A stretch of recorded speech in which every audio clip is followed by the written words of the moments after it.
Fala, chefe! Uma boa noite para você. Está no ar Leitura Dinâmica, aqui na Rede TV Tocantins, comigo, Gabriel Ribeiro, e desde já eu agradeço a sua audiência. A Justiça Eleitoral determinou o afastamento imediato do prefeito e do vice-prefeito de Goiatins após a cassação dos mandatos. Veja também: eleitores que estiverem fora dos municípios de origem nas eleições de 2026 já podem solicitar o voto em trânsito. E ainda, as novas tarifas anunciadas pelos Estados Unidos sobre produtos brasileiros podem gerar reflexo na economia do Tocantins. Tudo isso e muito mais você acompanha agora no Leitura Dinâmica Tocantins.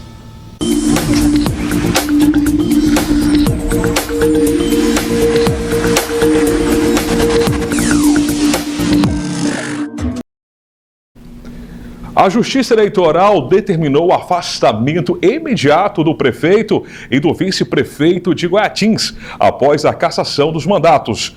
Com a decisão, a presidente da Câmara Municipal assume a prefeitura até a realização de nova eleição. Confira os detalhes com Ítalo Bruno. A Justiça Eleitoral determinou na última segunda-feira o afastamento imediato do prefeito de Goiatins, Manuel Natalino Pereira Soares, do Republicano, e do vice-prefeito José Américo Aquino Souza Filho, do PDT, em cumprimento à decisão que cassou os mandatos da chapa eleita nas eleições de 2024. A medida também estabelece que a presidente da Câmara Municipal, vereadora Lilian Maria Rodrigues Ribeiro, assuma interinamente a administração do município. A decisão foi executada após a presidente do Tribunal Regional Eleitoral do Tocantins negar o pedido da defesa para suspender os efeitos da cassação, mantendo a validade imediata do acordão. Com isso, a Zona Eleitoral expediu os ofícios determinando o afastamento dos gestores e comunicando a posse provisória da presidente do Legislativo. O documento direcionado ao prefeito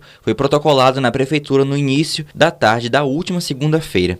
Em seguida, a Câmara Municipal também foi oficialmente notificada para que a vereadora assumisse o comando do Executivo. Conforme prevê a legislação eleitoral, a administração municipal ficará sob responsabilidade da presidente até a realização de uma eleição suplementar, marcada pelo TRE para o dia 25 de outubro, quando os eleitores escolherão um novo prefeito e um vice-prefeito. A cassação dos mandatos foi movimentada por decisão do Tribunal Regional Eleitoral, que reconheceu a prática de abuso de poder público e capacitação ilícita de sufrágio, conhecida como compra de votos, durante o processo eleitoral de 2024. Segundo a Corte, as irregularidades tiveram gravidade suficiente para comprometer a legitimidade da eleição. E ainda falando em eleições e política, eleitores que estiverem fora do município de origem nas eleições de 2026 já podem solicitar o voto em trânsito. No Tocantins, a modalidade estará disponível apenas em Palmas e Araguaína. O prazo para fazer o pedido chega até dia 20 de agosto. Confira os detalhes com Ítalo Bruno. A Justiça Eleitoral abriu na última segunda-feira o período para a solicitação do voto em trânsito nas eleições deste ano. No Tocantins, a modalidade estará disponível apenas em Palmas e Araguaína, únicas cidades do estado aptas a oferecer o serviço por terem mais de 100 mil eleitores. O prazo para solicitar a habilitação segue até o dia 20 de agosto. O pedido pode ser feito pela internet por meio de autoatendimento eleitoral ou presencialmente em qualquer cartório eleitoral. O voto em trânsito permite que os eleitores que estão fora dos seus estados ou municípios, onde possuem domicílio eleitoral no dia da votação, possam exercer o direito ao voto em outra cidade habilitada pela Justiça Eleitoral. No Tocantins, quem estiver em Palmas ou Araguaína durante o período eleitoral poderá solicitar a mudança temporária do local da votação, desde que esteja com a situação regular perante a Justiça Eleitoral. As regras variam conforme o domicílio eleitoral do cidadão. Eleitores com título registrados no Tocantins poderão votar em todos os cargos em disputa caso solicitem um voto em trânsito em uma das duas cidades: presidente da República, governador, senador, deputado federal e deputado estadual. Já os eleitores com domicílio eleitoral em outros estados, assim como os brasileiros com título registrado no exterior que estiverem no país durante as eleições, poderão votar apenas para o cargo de presidente da República. A solicitação pode ser feita para o primeiro turno. Para o segundo turno, ou para os 2 turnos. Também é permitido escolher cidade diferente para cada etapa da eleição, caso o eleitor saiba que estará em locais distintos nas datas de votação. A Justiça Eleitoral alerta que após a aprovação da solicitação, o eleitor ficará vinculado ao local escolhido para votar. Caso desista da viagem ou não consiga comparecer à situação indicada, não poderá votar no local de origem, a menos que solicite o cancelamento da habilitação até o dia 20 de agosto. Se não comparecer à sanção definida, será necessário justificar a ausência. Para fazer o pedido, é obrigatório apresentar um documento oficial com foto e estar em inscrição eleitoral regular. Eleitores com títulos cancelados ou suspensos não poderão utilizar a modalidade. O voto em trânsito é voltado principalmente para pessoas que sabem que estarão fora da cidade onde votam no dia da eleição, como estudantes, trabalhadores, servidores públicos e profissionais que precisam viajar durante o período eleitoral. As novas tarifas anunciadas pelos Estados Unidos sobre produtos brasileiros podem gerar reflexo na economia do Tocantins. Especialistas alertam que mudanças no comércio internacional podem influenciar o agronegócio, um dos principais setores econômicos do estado. Confira os detalhes com Gisele Nascimento. Olha, é exatamente isso. A decisão foi anunciada na quarta-feira, 15, após o governo dos Estados Unidos encerrar uma investigação comercial de cerca de 1 ano. A nova tarifa exclui uma lista de produtos isentos e entra em vigor a partir de 22 de julho. A decisão é resultado de uma investigação comercial do USTR, que levou 1 ano com base na seção 301 da Lei do Comércio de 1974, mecanismo que permite ao governo americano apurar e combater possíveis barreiras comerciais em outros países. No processo, o governo de Donald Trump afirma que o Brasil adota práticas que oneram ou restringem o comércio com os EUAs, citando temas como o sistema de pagamentos PIX, o acesso ao comércio de etanol, o desmatamento ilegal e a pirataria. Apesar de anunciar as novas tarifas, os EUA determinaram que alguns produtos ficarão de fora da taxação, como petróleo, café, carne bovina, aeronaves e celulose. Essa lista inclui itens considerados sensíveis para a economia americana, seja pelo potencial impacto sobre preços, seja pela ausência de produção doméstica suficiente. Enquanto isso, produtos como etanol, máquinas agrícolas e papel serão sobretaxados. De maneira geral, boa parte dos principais produtos de pauta de exportação brasileira não será atingida pela nova medida. Os Estados Unidos são um dos principais parceiros comerciais do Brasil e quando produtos brasileiros passam a pagar tarifas mais altas para entrar no mercado norte-americano, eles ficam mais caros e menos competitivos. Com isso, empresas podem exportar menos, reduzir a produção e sentir os efeitos no emprego, nos investimentos e até na arrecadação de impostos. Embora o Tocantins tenha uma pauta de exportações concentrada principalmente em soja, milho, carne bovina e outros produtos do agronegócio, mudanças no comércio internacional também podem refletir no estado.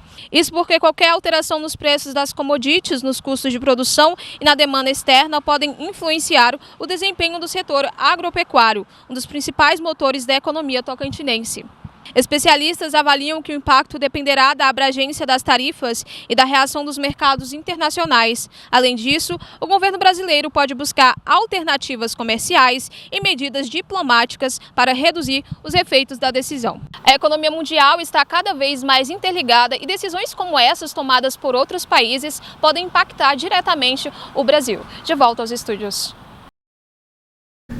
E continuando nosso bloco de eleições e política, as mulheres continuam sendo a maioria do eleitorado brasileiro nas eleições de 2026.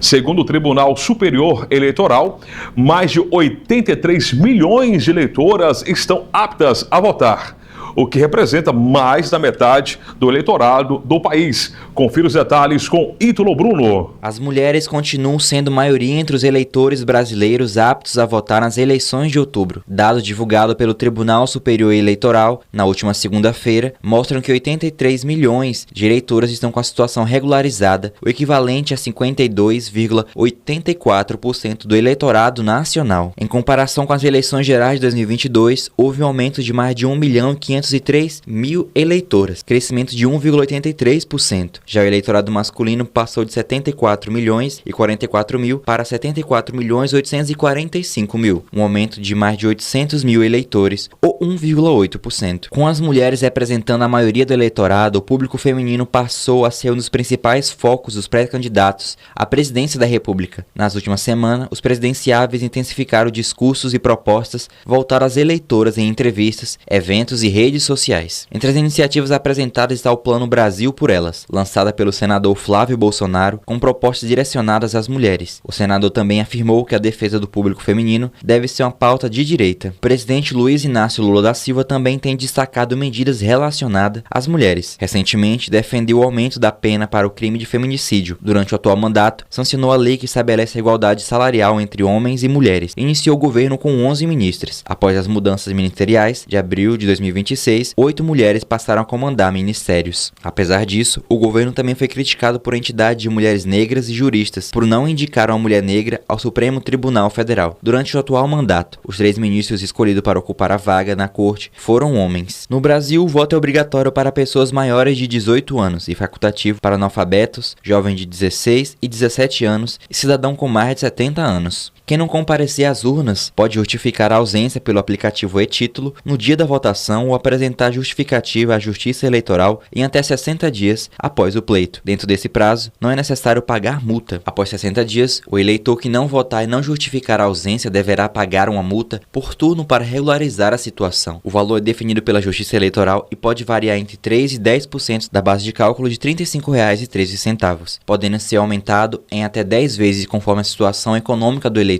Pessoas que declararem estado de pobreza ficam isentas. O eleitor que deixar de votar e não justificar a ausência em 3 eleições consecutivas, considerado cada turno como uma eleição, pode ficar impedido de obter passaporte, carteira de identidade, participar de concursos públicos e tomar posse em cargos ou funções públicas. Já já estamos de volta com muito mais. Continue ligado aqui na Rede TV Tocantins, com Leitura Dinâmica.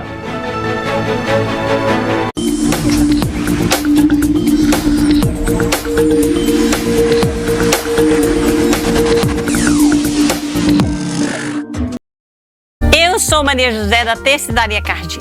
Se você quer transformar sua casa com beleza, conforto e personalidade, é aqui que começa. Nós trabalhamos com cortinas sob medidas, persianas, tapetes, almofadas e enxoval completo. Tudo escolhido com muito cuidado para valorizar cada ambiente do seu lar. A Tecidaria Cardim fica aqui na 104 Sul, em Palmas. Venha nos visitar e veja como podemos deixar a sua casa ainda mais bonita. O All Park é muito mais do que um parque, é o lugar para todos aqueles que buscam lugares inesquecíveis e momentos épicos.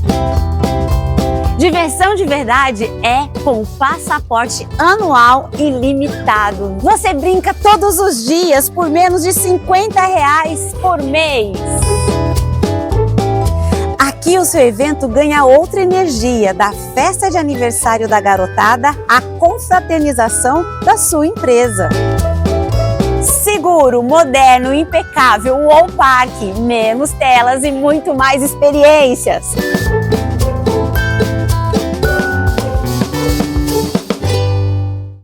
Colorê, mais do que uma loja, um lugar onde você encontra inspiração para tornar momentos simples em especiais. Uma loja acessível que valoriza os detalhes para presentear e celebrar. Ambiente agradável, atendimento encantador, onde você se sente à vontade para dar asas à sua imaginação.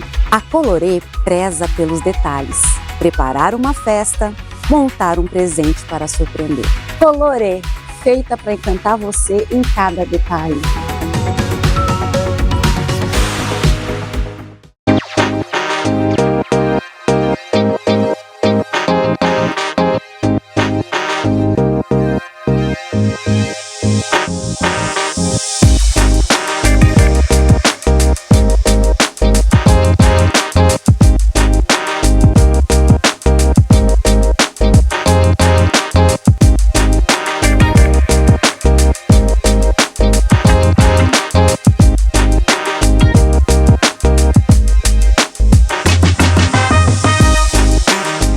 Essa é mais uma das maravilhas que nós construímos para todos nós. Porque eu acredito que merecemos o que existe de melhor no mundo.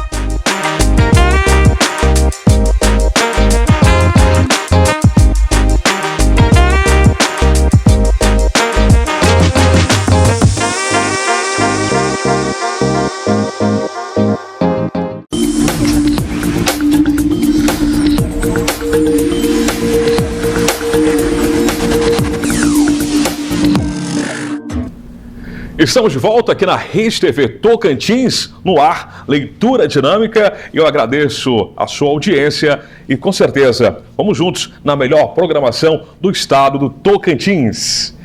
Hospitais, clínicas e laboratórios credenciados ao SEVI, a rede complementar do SUS, cobra do governo Tocantins a regularização de pagamentos em atraso. O sindicato da categoria deu prazo de até o dia 31 agora de julho para a quitação dos débitos e alerta que os atendimentos poderão ser suspensos a partir do 1º dia de agosto. Confira os detalhes com Gisele Nascimento. Olha só, exatamente isso. O alerta foi formalizado pelos sindicatos de médicos e estabelecimentos de serviços de saúde do estado do Tocantins, que entregou uma notificação extrajudicial a representantes do governo cobrando a quitação de débitos e também a apresentação de um cronograma de repasses. O documento foi entregue ao secretário de Estado da Administração, Paulo César Benfica Filho, ao secretário da Fazenda, Donizete Aparecido Silva, e ao secretário executivo da Saúde, Luciano Lima, durante uma reunião com representantes da entidade. Segundo o sindicato, os sucessivos atrasos têm comprometido o equilíbrio financeiro das instituições e colocado em risco a continuidade dos serviços prestados aos servidores públicos e aos pacientes atendidos pela rede complementar do SUS. Na notificação, o Sindesto afirma que a última parcela paga pelo SEVI corresponde aos atendimentos realizados ainda em fevereiro. Isso significa que hospitais, clínicas e laboratórios continuam prestando serviços sem receber pelos procedimentos executados nos meses seguintes. A situação também atinge os contratados vinculados ao SUS, mas os atrasos variam conforme cada unidade. De acordo com o sindicato, há prestadores com valores pendentes desde 2021, enquanto parte dos hospitais recebeu apenas aos pagamentos referentes a janeiro de 2026. Diante do cenário, a entidade pediu a quitação dos débitos, conforme a proposta apresentada ao governo e a implantação de uma ordem cronológica para pagamentos do SUS. A medida, segundo o Sindesto, permitiria maior previsibilidade financeira aos prestadores. O presidente do Sindesto, Tiago Antônio de Souza, afirmou que os estabelecimentos de saúde ainda priorizam o diálogo, mas já não conseguem manter indefinidamente os atendimentos sem receber pelos serviços realizados. Abre aspas, nossa prioridade sempre será manter a assistência aos beneficiários do SEVI e aos usuários do SUS. No entanto, os hospitais não conseguem sustentar indefinidamente a prestação dos serviços sem receber pelos atendimentos já realizados, declarou. Segundo o presidente do sindicato, a notificação demonstra que a categoria tem buscado alternativas de negociação antes de adotar medidas mais duras. Abre aspas, esperamos que o governo apresente com urgência um cronograma de pagamentos que dê segurança aos prestadores e preserve a continuidade da assistência, acrescentou. O Sindesto estabeleceu o dia 31 de julho como prazo para que os pagamentos sejam efetivados. Caso não haja regularização, os hospitais, clínicas, laboratórios e demais estabelecimentos credenciados poderão suspender os atendimentos a partir de 1º de agosto. A entidade afirma que pretende preservar os serviços, mas sustenta que a falta dos repasses tornou a situação financeiramente insustentável. O sindicato informou também que continuará acompanhando as negociações com o governo do Tocantins e reforçou que esses repasses que devem ser feitos é considerado essencial tanto para quem está servindo quanto para quem é atendido pelo SUS. De volta aos estúdios. E falando em saúde, o câncer do intestino é um dos tipos mais frequentes no Brasil e já é responsável por mais de 23 mil mortes por ano. Especialistas alertam que a doença costuma dar sinais antes de avançar e destacam a importância do diagnóstico precoce e da prevenção. Confira os detalhes com Ítalo Bruno. Os casos de câncer coloretal estão aumentando no Brasil e a doença já está entre os tipos mais frequentes no país. Segundo o Instituto Nacional do Câncer, o INCA, o câncer de intestino provoca mais de 23 mil mortes por ano no país. A doença está diretamente relacionada ao hábito de vida e pode apresentar sinais antes de avançar. No entanto, muitas pessoas acabam ignorando os sintomas e demoram a procurar um médico, o que pode dificultar o diagnóstico e o tratamento. Entre os principais sinais de alerta estão sangue ou sangramento nas fezes, diarreia frequente, prisão de ventre, alteração no formato das fezes, perda de peso sem explicação, dor abdominal persistente e anemia sem causa identificada. Embora o câncer coloretal seja mais comum com pessoas com mais de 50 anos, o número de casos entre os jovens vem crescendo. Especialistas apontam que o estilo de vida pouco saudável pode estar entre os fatores relacionados a esse aumento. Para reduzir os riscos, a recomendação é manter uma alimentação equilibrada, controlar o peso, praticar atividades físicas regularmente, não fumar, evitar o consumo excessivo de bebidas alcoólicas, manter a hidratação e ter um funcionamento intestinal regular. A prevenção do câncer coloretal, como toda prevenção, ela é dividida em dois. Prevenção primária são os atos de nossas vidas que são de nossa responsabilidade. Controle do peso, ingestão mínima de bebida alcoólica, não fumar, controle do estresse. E a prevenção secundária é um grande diferencial para o câncer coloretal. A partir dos 40 anos, a realização da colonoscopia ela é mais do que obrigatória, porque ela pode te salvar de um câncer no futuro. Ao observar o papel higiênico sujo de sangue, ao observar as suas fezes também compostas por sangue ou raios de sangue, não deixe esse sinal de alerta passar. Procure uma ajuda médica especializada. Na grande maioria das vezes, pode ser sim uma hemorroida, pode ser sim uma doença benigna orificial, uma doença anal, mas em alguns casos pode ser o câncer coloretal. Por favor, a qualquer sinal de alerta, procure o seu médico. Além disso, é importante procurar atendimento médico assim que os primeiros sintomas surgirem, mesmo quando parecerem leves ou isolados.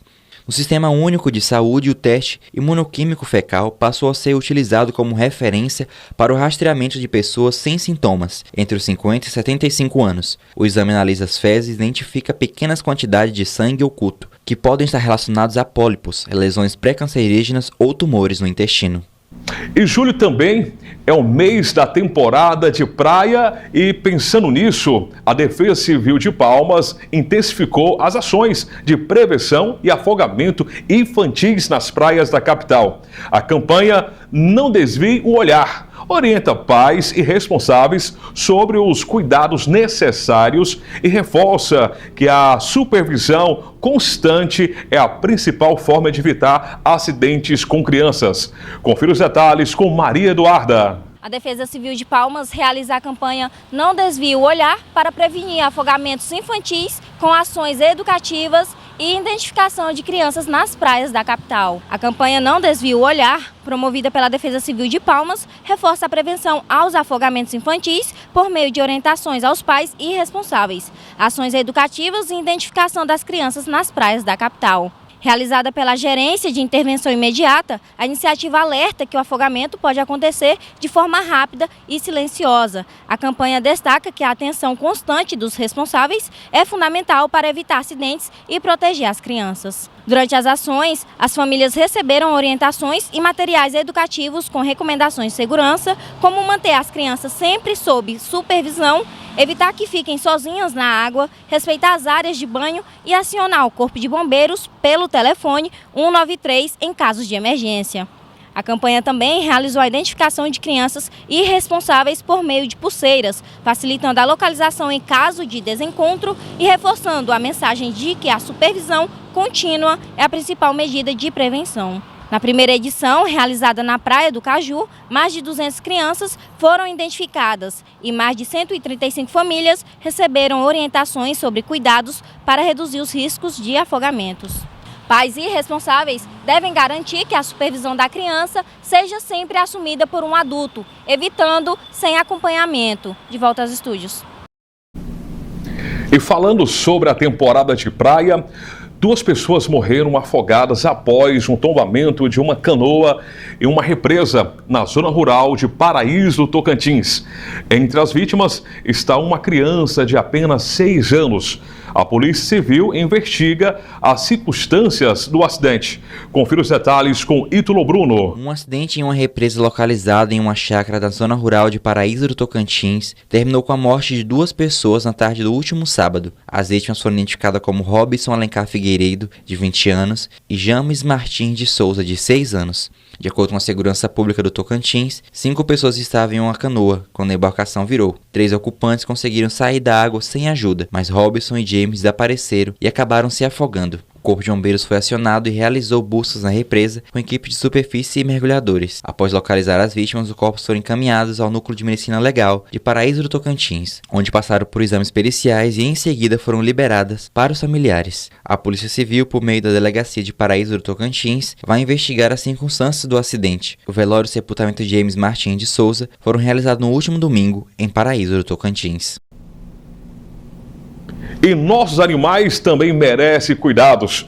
A Prefeitura de Palmas iniciou uma nova etapa do programa Animal de Rua Zero, com mais de 6 mil vagas gratuitas para a castração de cães e gatos. A ação busca ampliar o controle populacional, reduzir o abandono e fortalecer as políticas de proteção animal na capital. Confira os detalhes com Maria Eduarda.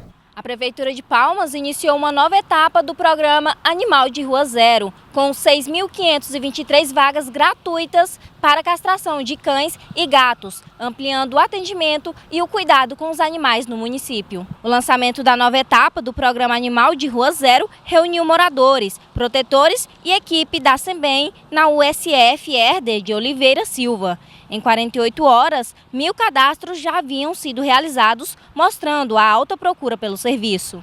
Nesta primeira fase, serão realizadas 2.585 castrações gratuitas. Em uma segunda etapa, outras 3.938 vagas serão disponibilizadas. Para participar, tutores e animais precisam estar cadastrados no programa Sim Patinhas do Governo Federal. O prefeito de Palmas, Eduardo Siqueira Campos, destacou que a iniciativa representa um avanço no cuidado com os animais e também na saúde pública, contribuindo para o controle populacional, a redução do abandono e a oferta de atendimento gratuito para a população. Coordenado pela SEBEM, o mutirão faz parte de uma política pública voltada à proteção animal, que inclui ações como a criação do Conselho Municipal da área, o Sistema Municipal de Proteção Animal, o Censo Animal de Palmas e o programa Tigela Cheia, responsável pela distribuição da ração para protetores, ONGs e famílias de baixa renda. Desde a criação da Secretaria, Palmas já realizou mais de 4.000 castrações e outros atendimentos aos animais. A Prefeitura de Palmas orienta os beneficiários do Bolsa Família sobre o calendário de pagamentos referente ao mês de julho. Os repasses começam nesta segunda-feira e seguem até o dia 31, de acordo com o final do número de identificação social. Confira os detalhes com Gisele Nascimento. Olha só, exatamente isso. Os repasses começam na segunda-feira 20 e seguem até o dia 31 de julho. Serão feitos de formas escalonadas, conforme o último dígito de número de identificação social. O Bolsa Família garante o benefício mínimo de R$ 600 por família e pode incluir valores adicionais, conforme a composição familiar. Famílias com crianças de até 6 anos recebem um adicional de R$ 150 por criança. Já gestantes, nutrizes e crianças e adolescentes de 7 a 17 anos têm direito a um benefício complementar de R$ 50 por integrante. O programa é destinado às famílias em situação de pobreza extrema, pobreza, inscrita no Cadastro Único para Programas Sociais, o CAD Único, desde que atendam aos critérios estabelecidos pelo governo federal. Para permanecer no programa, é necessário manter o cadastro atualizado e cumprir as condicionalidades nas áreas da saúde, da educação, como acompanhamento do calendário de vacinação do pré-natal, quando aplicável, e a frequência escolar de crianças e adolescentes. clientes. Abre aspas. É importante que as famílias fiquem atentas às datas de pagamento de acordo com o final do NIS e acompanhem as informações pelos canais oficiais. Também orientamos os beneficiários a manterem o cadastro único sempre atualizado, pois isso é fundamental para a permanência no programa. Em caso de dúvidas ou necessidade de atualização cadastral, as equipes do CRAS estão disponíveis para oferecer orientações e apoio às famílias, destacou a coordenadora interina do programa Bolsa Família das sedes, Mábia Gregório. Os beneficiários podem consultar a data do pagamento, o valor disponível e também a situação do benefício por meio do aplicativo oficial do Bolsa Família e também por uma agência Caixa. De volta aos estúdios. O Leitura Dinâmica fica por aqui. Amanhã estamos de volta. Eu, Gabriel Ribeiro, sou apenas um detalhe. Mas com Jesus Cristo, eu faço a diferença. Tchau!